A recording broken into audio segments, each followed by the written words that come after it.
even though this name has been passed around a lot recently as far as um guys who can actually match up with people at 54 or even 60. I know people have been mentioning Earl Spence with a lot of different names.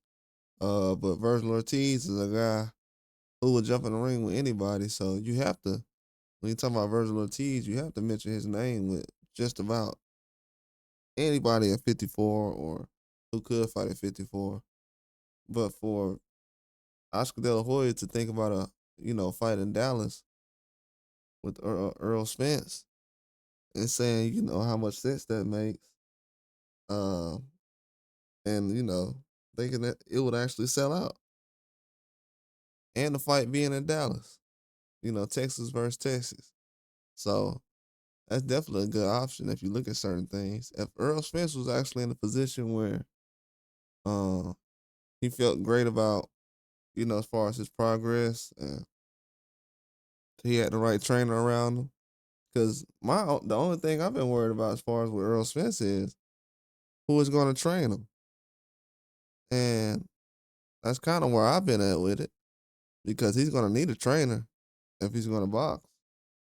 So I don't know if he's been working with certain people and whatever. I don't know the ins and outs, but that would definitely be a good fight. That's probably the only thing holding us back. A guy like Earl Smith, he can definitely make any fight happen.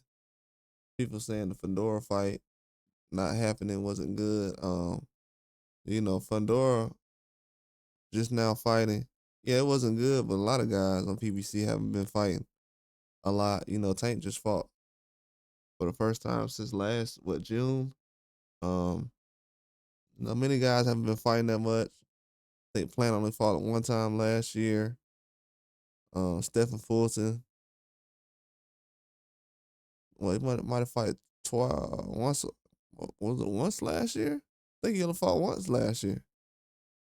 Then he just fought again recently. So yeah, guys haven't really been active like that.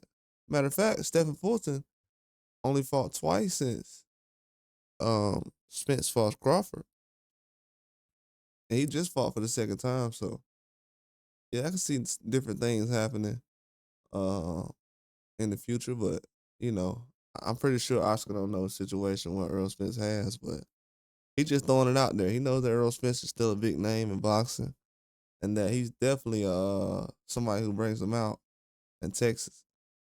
And this actually would be a good fight, man. To be honest with you, when I was actually thinking about it, from the style matchup and everything, but you would have to get a comfortable Earl Spence as far as with the trainer and somebody he's already comfortable with, and just as far as his whole mindset, I think he still can actually go out here, do some show stopping things, but um, a lot of people just looking at it like the way he performed is just like he can't bounce back from it. But especially with a guy like Virgil Ortiz right now, he's on fire right now. He's probably one of the hottest boxers in the game right now with the way he's performing. So that wouldn't be an easy fight for a guy like Earl Spence. But just the fact that Oscar De La Hoya even threw it out there, why not talk about it? That's something that's how a lot of fights get made. You gotta discuss certain things first.